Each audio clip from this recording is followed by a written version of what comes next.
Before he goes on, double check. Do they? They did.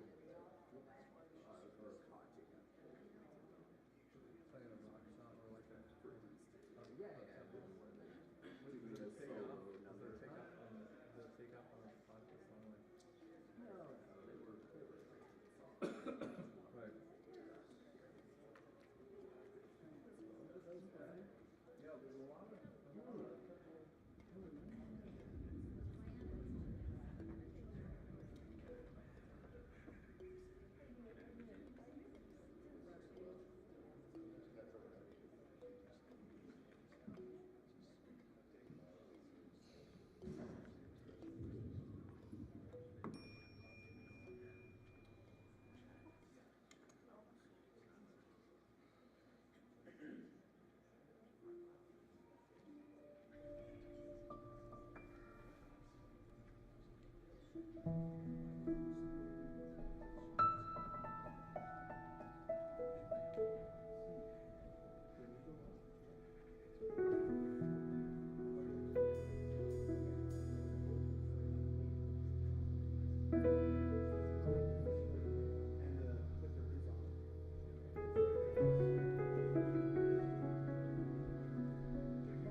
showing up sober.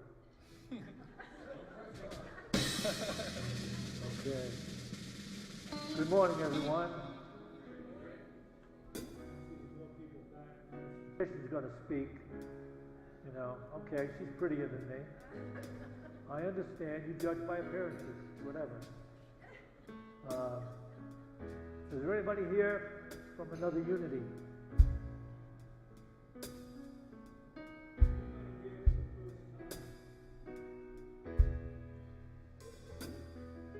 Oh, over here. Raise your hand. We've got a gift for you.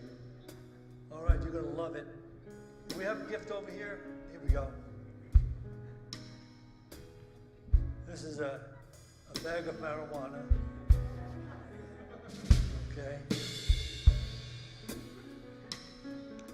Let me say that we have some wonderful things coming up here at Unity of Boulder. We have Alethea Rising, who's going to sing again. Huge turnout last time. People disappointed. When can we have them back? Well, now we're having them back. Just look at the poster out there. You'll find out when they're showing up. They will enchant you. We have a beautiful evening because we have, refreshments. It takes place in Fellowship Hall. It's just amazing. And also, don't miss the opportunity to take Charlie Cropley's, Dr. Charlie Cropley's presentation this coming Friday on the 20th in the evening. He is an amazing naturopath who most of you know really was instrumental in saving my life when I had COVID some time back. He will bring you insights into how to live your physical side of life more effectively, beautifully, and harmoniously. And you can't get a presentation like this for the money he's charging. Let me tell you something. He's the best. You ought to get there Friday night on the 20th to Dr. Charlie Cropley's presentation. All right, you're going to love this talk today. Okay, I'd like you all to stand. This is a prayer. So I want you to all to sing it because it's so easy. I'm going to sing it once through, and then I'm going to sing it to different people. Okay. So many faces of God. So many faces of God. So very beautiful. So very, very beautiful. I want to think of these Ukrainian people, and let's sing it for them. So many faces of God. So many faces of God. So very beautiful. So very, very beautiful. Now I want you to sing for the Russian people that are marching, that are trying to take over the media and get messages across. They are my grandparents, my grandfather and my grandmother was Russian, and so they're beautiful people, let me tell you. So we just got to get the truth to them, and inside, younger people are trying to do this. So let's sing it again. So many beautiful faces. So many faces of God. So many faces of God. So very beautiful. So very, very beautiful. Now let's think about the news people that are in these dangerous spots trying to show us what's going on, sacrificing their lives. It's unbelievable what's going on, and they are so beautiful to go there and do what they're doing. So many faces of God. So many faces of God. So very beautiful. So very, very beautiful. Now I want you to think of the people that you would like to sing this prayer to, and just see their face as you're singing it. And let's just give them this warm feeling of love. So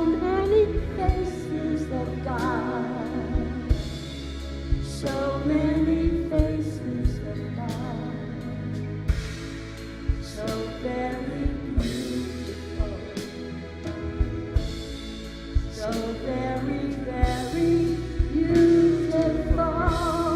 So many faces of God. So many faces of God.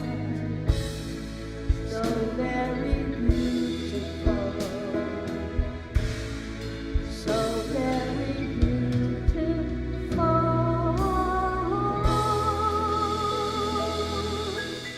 Thank you.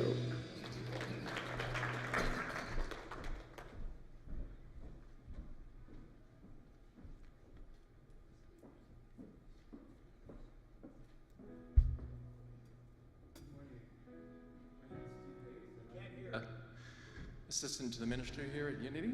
I just have a few short announcements. In addition to what Jack said about Alethea Rising and Charlie Cropley, early next month we have a rare opportunity to work with an internationally renowned Qigong master, Francesco Garipoli. If you ever wanted to learn about this ancient and powerful art form of Qigong, then this is your time. In that workshop, there'll be meditation, exercises, and movement to help empower your whole entire system. Next month also, there will be the Art of Quantum Living workshop. Who out here would like to heal their trauma? Who would like to take their shadow side and bring it into the light? Or better yet, who would like a tool that does these very things and more?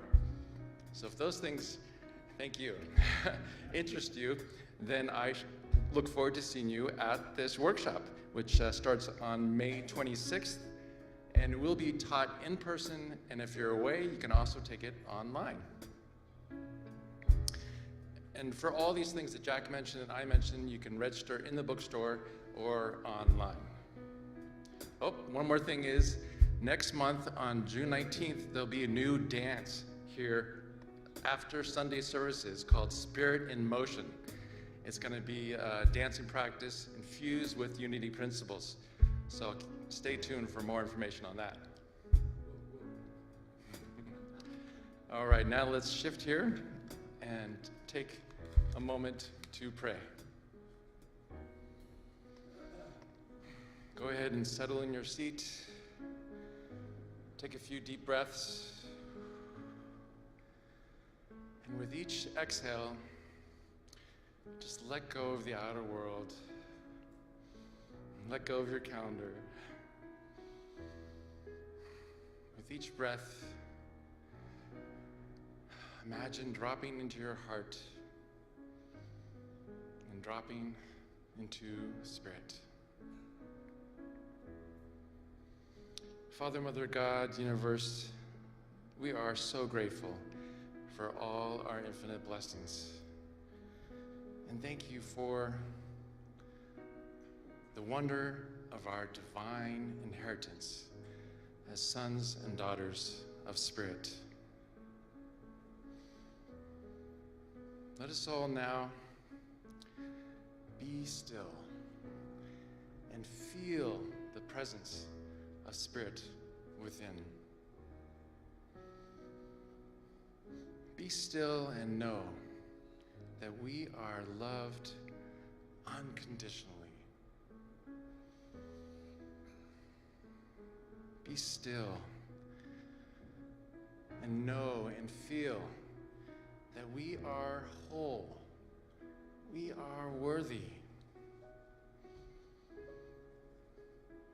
Be still and know that we are supported and we are guided always. Be still and know that we are eternally connected to divine love and divine energy, which is our true identity and our divine inheritance. Be still and know.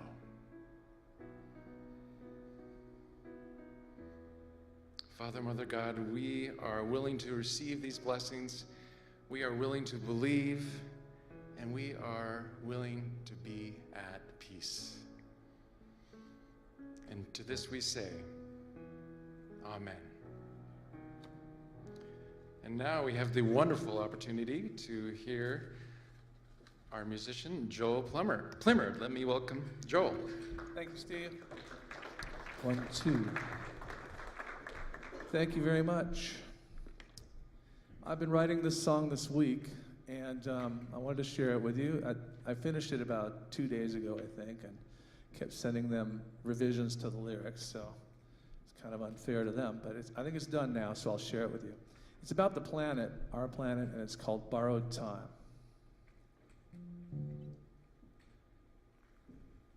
It's a rocker.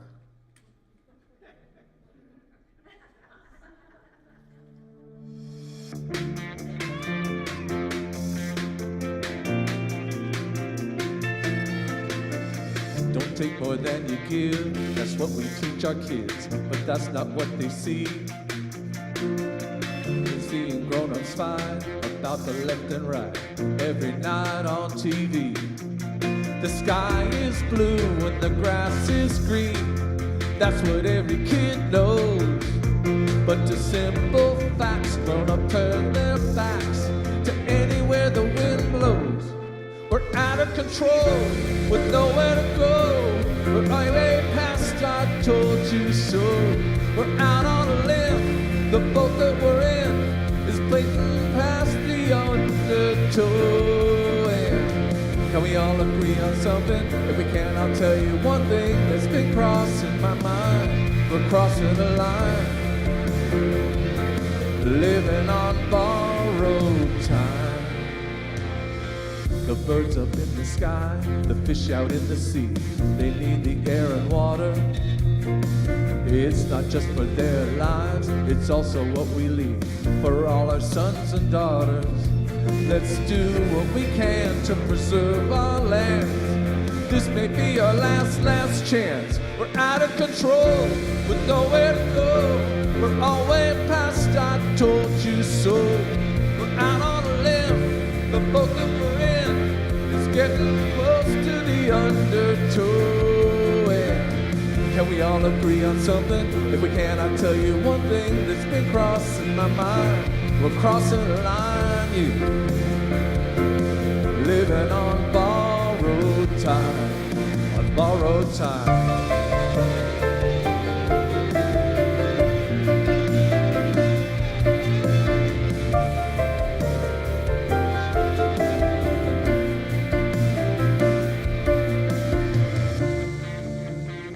Don't take more than you give.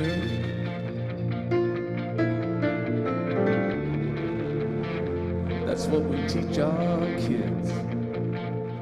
We're out of control with nowhere to go. We're all way past I told you so. We're out on a limb, the boat that we're in is getting close to the undertow. Can we all agree on something? If we can, I'll tell you one thing that's been crossing my mind. We're crossing a line, living on borrowed time. Yeah, we're out of control.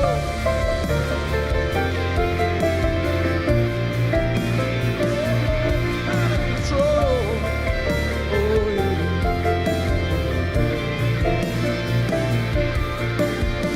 Can we all agree on something? If we can, I'll tell you one thing that's been crossing my mind. We're crossing the line, living on borrowed time. Borrowed time.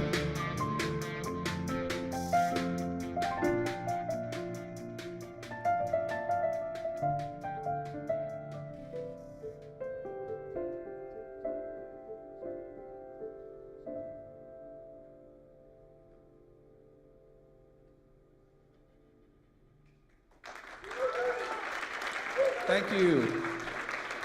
Thank you. Thank you. Wow. That was a powerful number. I think that one's going to go big. Who's the big artist that's going to pay for that one from you? I'm helping somebody. We're so blessed to have such talent here at Unity, and our days are numbered with him because he's leaving us in August to move to Tennessee and go after this career that he's been doing for many years. He's an incredible songwriter. So let's just see him blessed and prospered by this leap of faith and this adventure that he's going to go on for this next phase. So the talk is super appropriate. As many of you know, I just returned from Italy on a 10-day trip with Mike, and we went to go visit my 25-year-old daughter there, who's there with her boyfriend, who for a living does vlogs and does video logs on different cheese places and wineries, and she basically documents all these different places and advertises them through her work. And so we get to step into her world and experience that for 10 days, and it was amazing. So last October, my daughter was here preparing her journey abroad, and she was trying to convince me to visit her in Paris while she was there, which she's been there for 3 months before her going to Italy. And that wasn't going to work because I was right around the Easter time when we were preparing our stuff, and I really wanted to get to Paris, but you know, I've always had a want to go to Italy. That's just been a place. I love food. I love Italian food. I love Italians altogether. I love the way that they express, and I just feel like our family is kind of like, we're not Italian at all, but there's just kind of an energy that, you know, it's just, there's a similarity. So I, on faith, you know, kind of pulled out a credit card to like hold space for us to go to Italy, and was kind of thinking, how are we going to afford this trip? You know, it was like kind of a chance of a lifetime. You know, when is my daughter going to be there again? My children are kind of in an age where I can leave them and not be completely freaked out. They're 14 and 16 my next round. But there was some stresses for me because of these last 2 years that I think we've all been through. Something about the childlike wonder leaving from the impact of COVID and surviving a church through that process, as you've watched the numbers of the people in the sanctuary disappearing, and then it's growing online, but just all of the transient nature of change, it starts to affect you. And there was a little bit of PTSD from the experience, and not just the church, but with my children and them not being in school and then being back in school and losing friends and regaining friends. And there was a profound shrapnel that has left me in a state of almost a nervousness that I think many of us can kind of feel. So that feeling of going abroad, you know, and flying somewhere else wasn't as exciting as it used to be to my adventurous nature. That adventurous thing I could feel was kind of lost in me. So I was kind of doing it for my daughter, and I also knew I needed to plant the seed and make an intention to step out of this new comfort zone that wasn't healthy. You know, I think I knew I had to stretch myself. I could feel a sense that I had internalized and kind of gone into a little bit of a ball. And many of you know that in the last 2 years, I lost one of my best friends to cancer, and a very close mentor of my life passed as well, and one of my dogs, and another very good friend. So I had a lot of death and loss.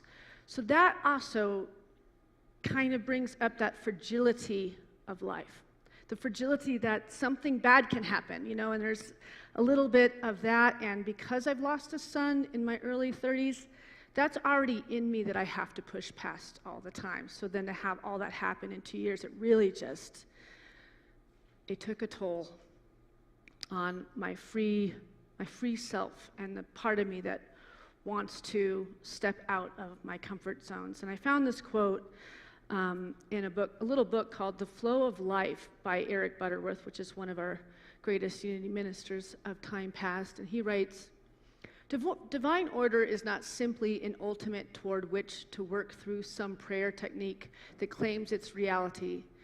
It is a fundamental truth of the universe. There is always a cosmos within chaos. There's always enough love to go around, even within the persons involved in inner disputes. In the flow of life, there is a potential for peace and understanding and cooperation in every relationship. And as Lao Tzu says, whoever flows as life flows has solved the human equation. Let's read that again. And as Lao Tzu says, whoever flows as life flows has solved the human equation. That feels good to read it, right? Because I think many of us have experienced that pulling in the reins sort of from this outer experience. There's almost a protective shell we've put around ourselves, and now it's time to break that shell open and find our new normal. And in that new normal, can we find adventure and joy and playfulness and that childlike wonder that maybe some of us have lost a little bit. So my being and soul was being stretched in this last few years into a new spiritual territory where my attachment to outcomes was almost being forced by the universe out of my grasp. I was having to rest in the divine order and let go of my own self-willed or want of my own order, which was very hard. I experienced for over a year a constant low-grade fever of grief. Who can relate with that from our experience in the last 2 years? And it didn't have to be the death of other people. It was the death of a picture of life that we probably became accustomed to, or it felt like a foundation to us. And was that root system a foundation, or was it a tether? Right? That's what I've been living with, is I realized that those attachments to these people that I felt I couldn't live without because they were an anchor, they were a protector, they were needed in my experience. They were the co-creators with me that grew my life and protected my life and so many things. And as they fell away, I was there left with me in spirit and having to find the new normal of moving forward and not being tethered by what it was, but what it is now. Myrtle Fillmore, our co-founder, writes it this way: surely you don't want to stay in the same rut always. Aren't you willing to let the Spirit of God in you draw you out in different phases of expression and development? You have accustomed yourself to certain ways and acts and returns, and you don't want to be shaken out of these habits. But it would appear that Spirit has taken a hand and is insisting that you look a little deeper into this storehouse of mind and substance and love, and launch out in a different course of action and service and growth. But it would appear the Spirit has taken a hand and is insisting that you look a little deeper into this storehouse of mind and substance and love. So no matter how much we may try to protect ourselves and stay with the things the way they were, apparently it's still kind of the hand of Spirit will move in and kind of move things out of the way for us to deepen and express and know thyself on a broader, more loving level. And really, in the end, it's having more faith in this greater power, more faith in this greater love as we step out of our comfort zones and step into the life that is now. And if there's anything I hope you all get from this service is really, I want you just to go play. We got to play more. We got to stop being so serious. And I'm just sharing my experience of how hard it was for me to let myself go play. So I shared in my last service that I wanted to be resurrected anew. That I wanted from all of this turbulence that I have been through in the last two years to finally be resurrected into that which is the new version of myself, so that I may walk in clarity and attract the abundance and the beauty of the life that I deserve now. And that's what I want for all of us. I want all of us to have the faith in this greater something, that there is divine order even in the midst of everything that's happening now.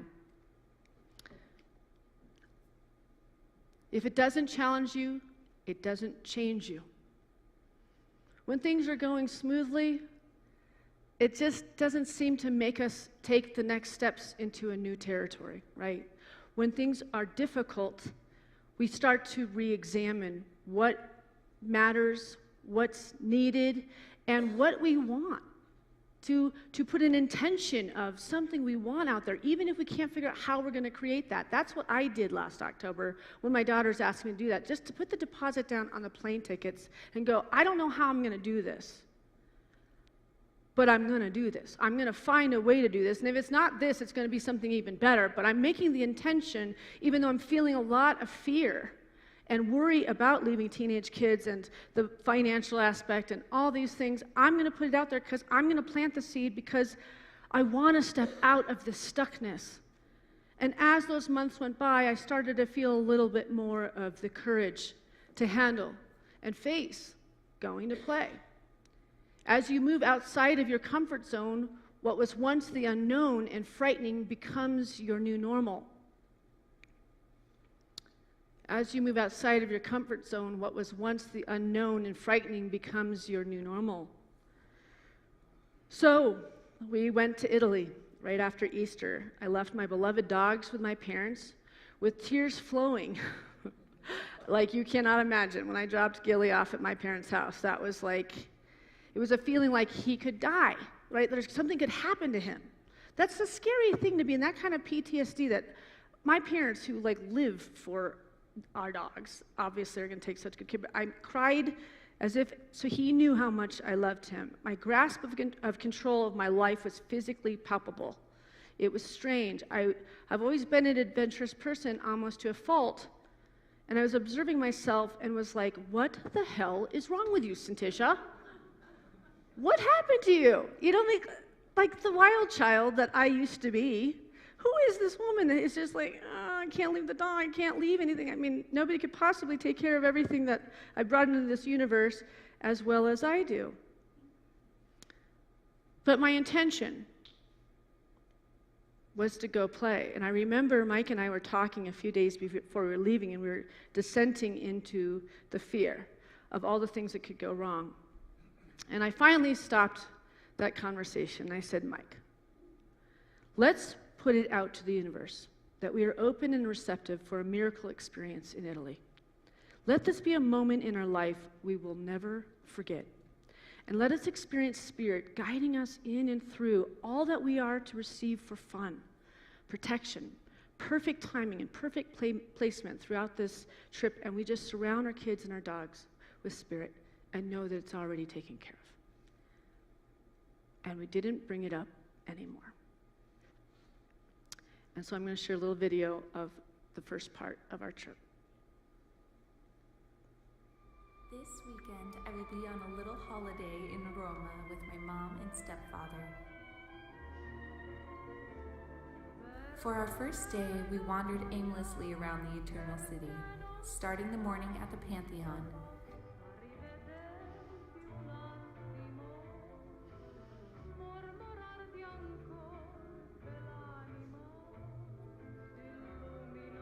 After a short walk, we found ourselves at the Trevi Fountain before stopping for gelato.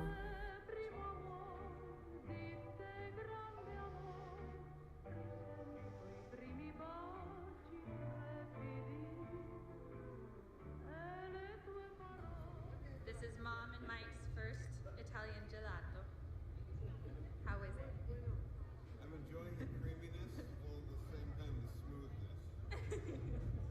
Molto bene. Sì.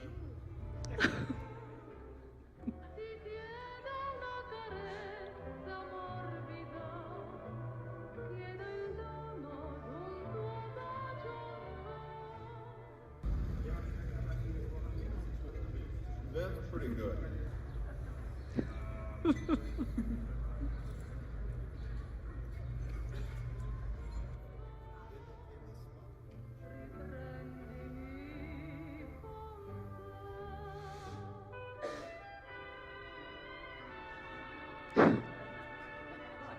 After a long and hot day of walking, we decided to enjoy our wonderful patio with views of Vatican City and open a bottle of local wine.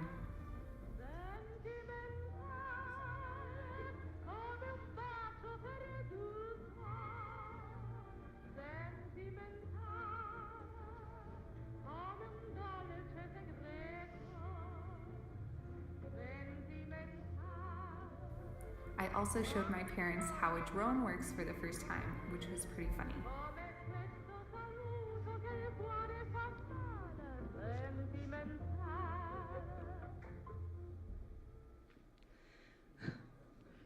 That was just the first 2 days of this amazing trip. Huh? Yes, it was. And if you want to see more of our trip, you can go to YouTube and you type in Arenya White, which is my daughter's name, and she has the whole trip from Rome to Tuscany to Florence to Tuscany. So I'm going to move on to the title that I had for my sermon, which is today, is Finding God on a Truffle Hunt in Italy. So I'll get back to Florence. It was an amazing city. We had a great time there, but we had a mystical experience when we went up to Tuscany. We had this opportunity to go on a truffle hunt with a world-renowned truffle hunter, and they have the most sought-after truffles, which is the white truffle, which is the most expensive in the world, and it's in this particular area in Tuscany, and we got a chance to meet this guy with his dogs because of the fact that Arenya does this kind of work. It was a dreamy trip. I mean, we had to like relax and have your own daughter be like the travel person that takes her, and we just got to follow her around, and she'd tell us where we're going, and we didn't have to really know the language, and it was like, who thinks that you're going to raise your kids, and then all of a sudden, they're going to take care of you a little bit, right? Such an amazing experience. So in the San Miniato Hills in the Arno Valley between Florence, Pisa, and Siena is one of the handful of places where the Italian white truffle can be found. There are 63 varieties of truffle worldwide, but the most prized is the Italian white truffle, which is in season from October to late December or early January. So when we were there, we were on a hunt for the black truffles, which are also amazing. And I just want to show you a picture of the person that, this wonderful guy on the left, that's his father, but they've, generation after generation, grandparents have all done this truffle hunting, and they actually survived their life by going into nature and finding these little golden things that make food so wonderful. So when we arrived at Massimo's home, which is the guy that was just in that picture, he first introduced us to his hunting dogs that they hunt for the truffles, and they're very, very trained to the point that each one of these dogs have the ability, but there's certain characteristics to weather of which ones are like for the weather outside, which ones he uses on a particular day. And their noses are so sensitive that they can smell all the truffles, which are all over these mountains. They're like rolling hills, really, that you're in. But they know the exact moment that it's ripe, and you have to hit that. It's within days that exact ripeness is when you want to pull it out. And so this like nose that they really have a job, and they really are what make you have truffles in your restaurants. Like, it's just a wild thing to see dogs with this actual job. So when we got out of our car, the dogs were just like in this beautiful like big cage thing that they were in, and they looked like the time clock started. Like, they knew when we appeared that it was now time. One of them were going to be put to work. And I walked up to this little white one that looked like my little dog that passed away last year, and I said, "Can we take that one?" And it was raining. It was really drizzly that day. He goes, "Oh, she'll be an absolute wet mess. I can't take her on this day. Like, this dog takes forever to dry." And that's exactly how my dog was before. But he said, "I'm going to bring you one of the greatest dogs we have." But first, he wanted to introduce me to Peppy, who was a 16-year-old dog in this cage that was now blind and deaf. And he said, this is the ultimate dog, and you're getting to meet him before he passes. And he has tears in his eyes. And he said, this one is the one that's trained. This is the area, this is the land that we were looking for truffles. And this is Peppy, the dog that we met. They had trained all the dogs in that cage, and he's famous. He's been all over CNN and everything. Like, this dog is like so well known, and it was so sad that he couldn't go with us because he no longer can do the skill. But the gentleman goes on to tell me that he said he might not be able to see and he can't hear, but he knows I'm standing here. And he sat there and he started petting this dog with love, with this love for this dog that in our family, dogs are everything, right? And to just feel this connection, this guy, the way he was. So it was interesting because I thought, do they use these dogs like hunting dogs, or are they their pets, and the way he loved on this dog. Then he goes on to the next dog and the next dog, and I said, is there a dog that you love more? And he said, that's like asking somebody if you love one of your children more. And I was like, okay, this guy is like everything. I just fell in love with him. So we proceeded to get in our cars and follow Massimo, the man and his dog, up winding hills through the most beautiful countryside, around a rock-walled, castle-looking town, and down the other side until we parked. We got out, and Massimo had rain boots for all of us. It was amazing, and it was drizzling like crazy. I asked Massimo if he thought we were going to find any truffles. And he says, I never liked to answer that question. I was like, okay, which makes it like really, it's like this lottery thing. You have no idea. Are you going to get one or are you not? He goes, I feel like nature has its way, and it is a gift to us. So when we do find one, we say thank you. And if we do not, we say thank you for the beauty of the walk we had in the woods. And so we started walking into the forest, into these grand green rolling hills of foliage, and it looked a lot like this, with the rain and the green and the beauty, and there's little interspersed red poppies everywhere against the red at this time of year. It was just amazing. And the dog started sniffing up and down the trail under all the bushes, and Massimo is calling to him in Italian as if the dog understands every word. He'd stop and he'd listen to whatever he was saying, and there was a total interaction with this man and his dog. And at some point, Massimo stops at the edge of this most beautiful tree and points out this ivy growing up it. This hard ivy, like those veins that you're seeing climbing up the tree. And he says, I feel that these woods have been given to me for me to protect, he says. And I tell the people that look after these woods that the veins have gotten too tight, because if they get too tight, this ivy, it will kill the tree.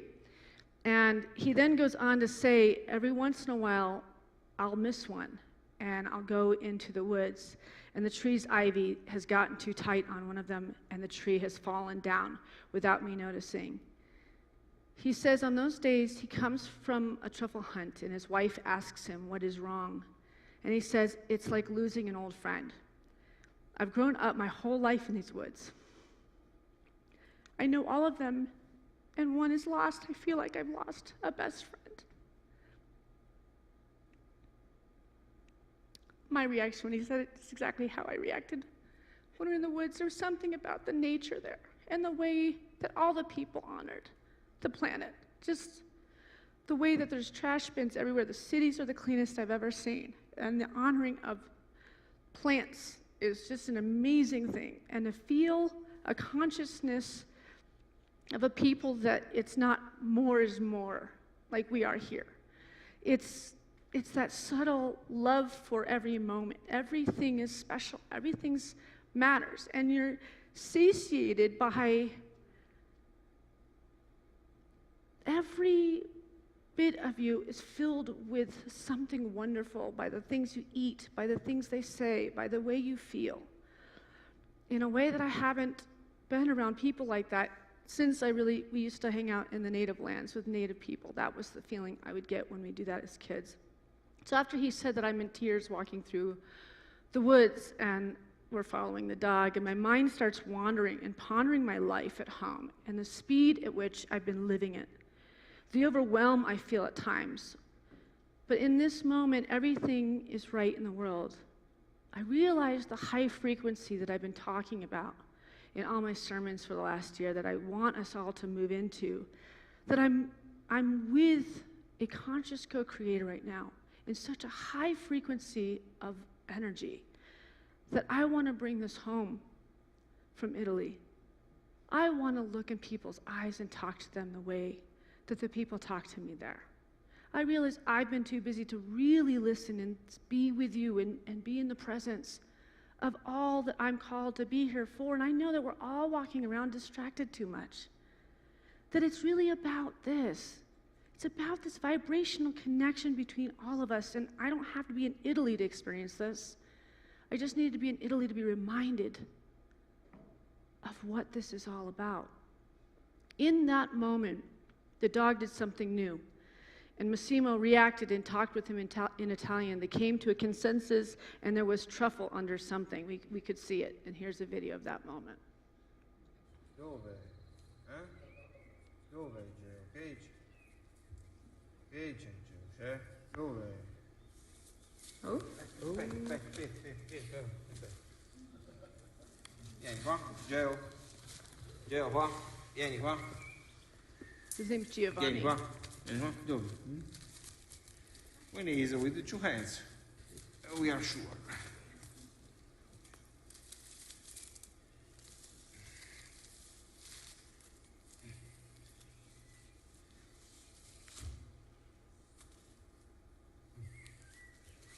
You see what it is?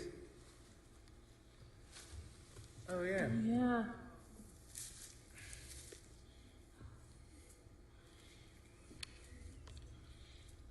Wow. And in order to preserve the habitat, add more. I will go with this.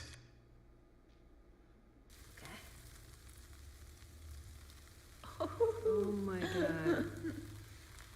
This is a very good size. That's a good size. When we mean a big truffle, this Wow. Oh my gosh. Oh, that's so exciting. one. Approximately is 120.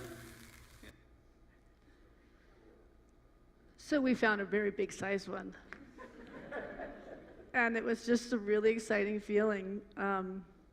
Massimo takes his hand and gently digs so carefully, because if you break it at all, it loses its value and it won't travel well, because they have to get to all the restaurants. They only survive for like 10 or 11 days. So think how quickly they find them and then get them to your restaurants like all over the world. And so he's just really, really careful before he takes that metal thing that's very far outside the dirt just to get it to loosen. And watching him dig with the preciseness and gentleness he used with his hands was like a meditation. When he pulled it out, Massimo's face and Giovanni's face, the dog, was priceless. The dog is just as excited as the guy, like he knows he's done his job. And he gets treats when he does too. So it's a pretty special thing that he gets his moment where he knows he did his job. And so we felt like we had won the lottery. He had us smell the truffle in that moment, and there was this distinct feeling that came over us, and he said it actually makes you feel good to smell truffles. And then he said it's because there's a hormone called androstenone that actually makes you feel happy. And that's why people want them too, because they make you feel happy when you eat them as well. So the smell, you actually could smell it, and you could actually smell it in the soil before you even pulled it out. And he talked about how he showed us how there were actual seashells all over this mountain. So obviously at some point this was underwater, clearly, but there's seashells everywhere, all over this mountain. And it takes those shells to this plant that collides with this tree that creates this soil that makes these truffles grow. It's this incredible homeostasis, this connection of oneness between all these different plants that make this perfection happen. Right? And it's kind of like us. It's like it takes each one of us to come together to create that magic. We all have this unique something that when we bring it together in high frequency, you really can't stop the beauty to flow, right? So he just had all this gratitude of how magical spirit is to bring such a perfect dance together to make something so wonderful happen. So when we got back to Massimo's house, his sister took our big truffle and proceeded to make us dinner out of it. And at first she made a garbanzo blended soup, so it's just really, really smooth with the truffle in it. And it didn't have anything added to it, just the garbanzo beans. And it was so flavorful, so amazing. It was warming, it was incredible. And then the second dish that she made was goat cheese and truffle ravioli that was soaked in butter with big old pieces of the truffle on the top. And she was sharing with us about how commercialized truffles have become, and most likely at any restaurant you're getting a synthetic version of it and you're not actually getting the original truffle itself, and so she was showing us the different nuances and making us smell all the fake stuff so we could understand what the real stuff was. And when we took this bite of the ravioli, this sensation of love and wholeness and family and gratitude, and I took the bite and I looked up at Arenya, my daughter, who were on this incredible journey, and I just started crying. The taste of this food, I've never cried because food was so sensual and amazing and beautiful, and she and I just sat there crying. It was wordless. It was being in the presence of the new now. I want to experience the fragrance and the beauty of life and stop keeping up with the speed and the pace and the running and all of it. That in the loss, all that loss made sense all of a sudden in that moment when I was eating that piece of ravioli. That it got me to this point where I could experience this moment so fully present, so fully grateful, so fully in that moment with this woman that prepared this beautiful food for us. And that's how I found God on a truffle hunt, was finding love, finding nourishment, finding healing, and remembering why we really are here.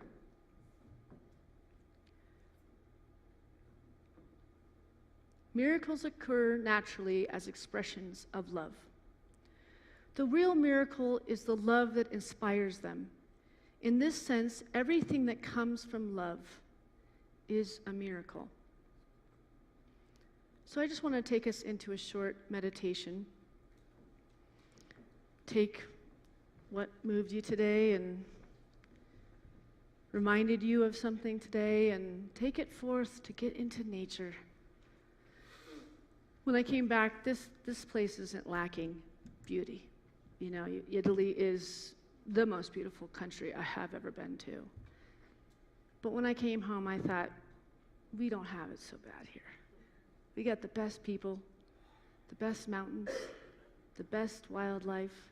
So let's just close our eyes and put our feet flat on the floor.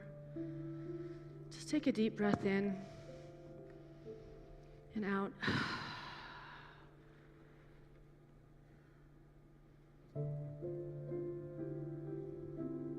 And just come into the presence of the love of God, of Spirit, of Source, the Maker and the Creator of all life.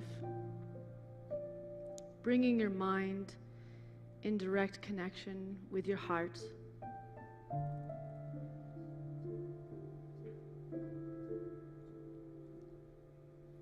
Allowing your heart to share your truth. Remembering that all is in divine order. And whilst it may feel all wrong, there's always something so right in the very midst of the chaos.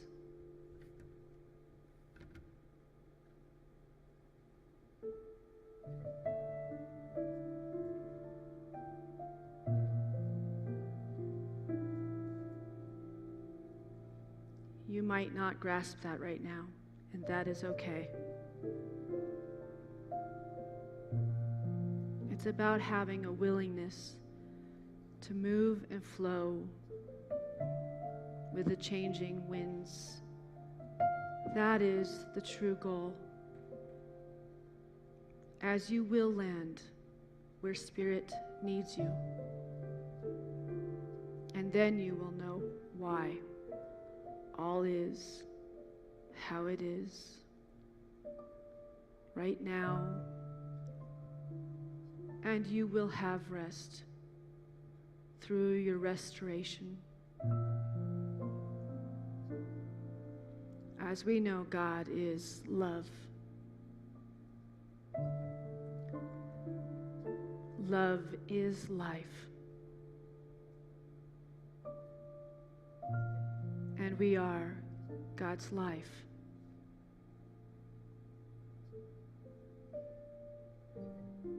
when you lean into this substance while things are shaky, you will glean the abundance of all that your heart desires by your faith in this perfection and unfoldment of your true life.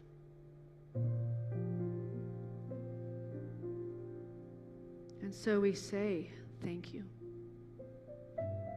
for all of it, because we know we are a part of the divine plan of peace and love unfolding within us and on earth. So we thank you, God, for everything. We know all our good is still in the present and in our future. And we have no complaints whatsoever.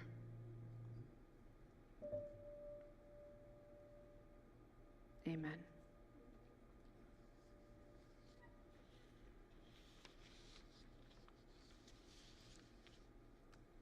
So before we take an offering, I want to let you know that we have the Q process coming up, which is a really important class to take if you want to understand the unity principles better. It also makes you eligible to be an official member of Unity.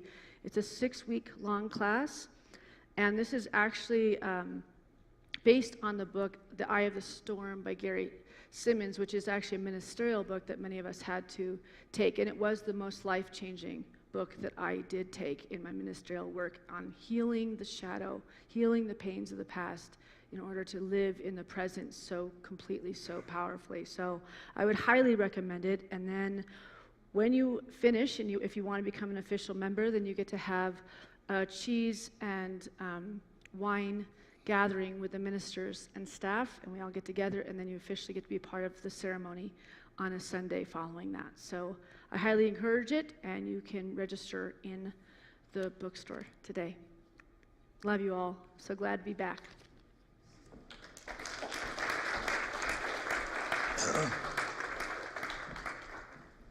We will take an offering for Unity now, but let me just say that if you sit down and have a plate of raviolis with the homemade Italian sauce and the goat cheese and the truffle laid over the top, you can forget about ever having to meditate anymore.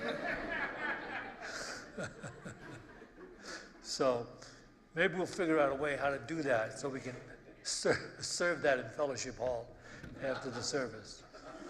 All right. Another great talk. What you would call, this is a delicious talk. All right. For those of you that are watching live stream, you have these ways that you can tithe to Unity of Boulder. And just bring to mind that financial gift you'd like to make to keep this beautiful ministry operating and going in Boulder, Colorado. And let's bless that tithe with this offering prayer. Divine love, through me, blesses and multiplies all that I have, all that I give, and all that I receive, because I give. And so it is. Our special music is Joel Plimmer, once again. Thank you, Jack. Well, that was a great talk, I gotta say. This is a story song about this character, not about me. And it's inspired by a talk that Jack gave, actually a story that Jack told. A couple times I've heard him say it through the years, and I love the story, so I wrote this song, and it's called Wait and See. See if you can remember the story.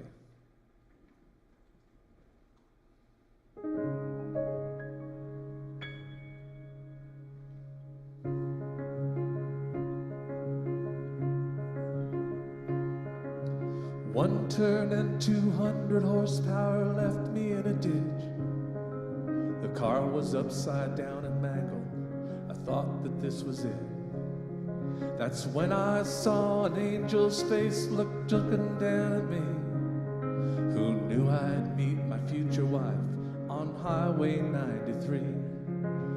All my friends, they heard about the crash. 3 broken ribs, 2 broken arms, and 1 near broken back. We're so sorry life's been hard on you. If there's anything at all that we can do, just when I think it's all come down, it turns out things just turn around. And now when anything at all bad is happening to me, I just wait and see.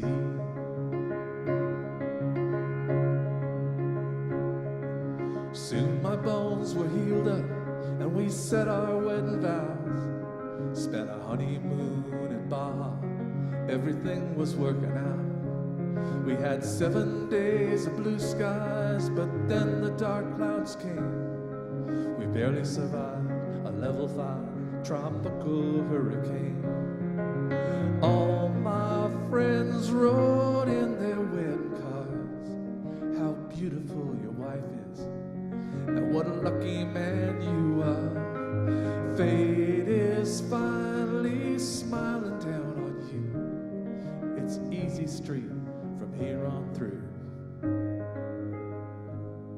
Just when I think it's all come down, it turns out things just turn around. And now when anything at all good is happening to me, I just wait and see. Sun and the rain, it's all the same. It's all in how I see it. I'll take the good with the bad, happy and sad. I'll wait in between.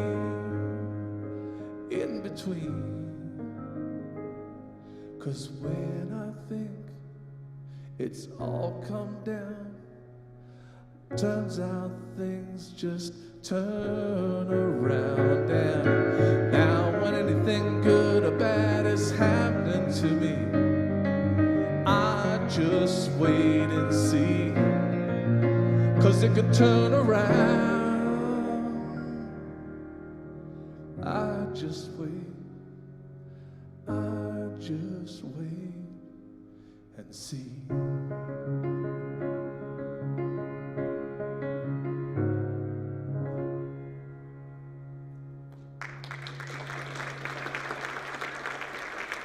Thank you.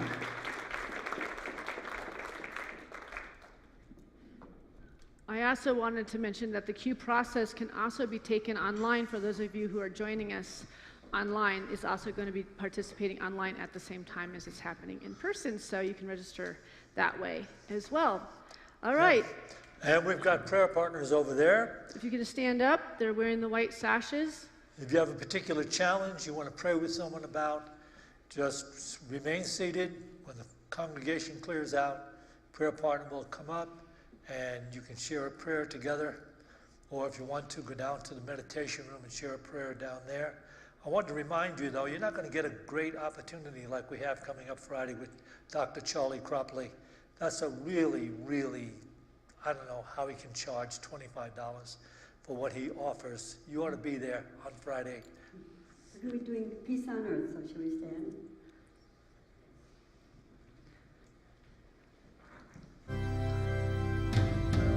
Let there be peace on earth and let it begin. You can hold hands if you want to.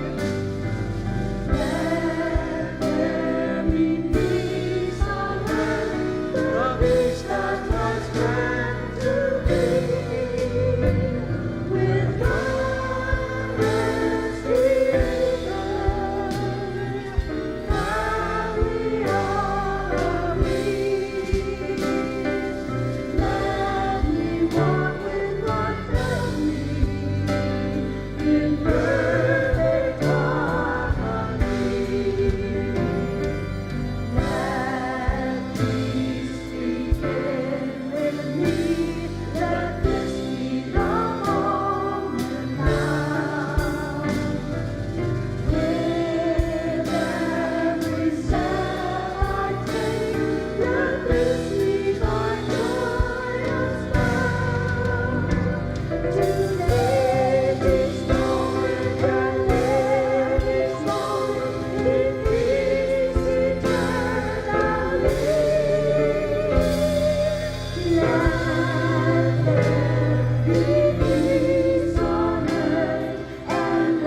fellowship in the fellowship hall right now with food and coffee and all the goodies.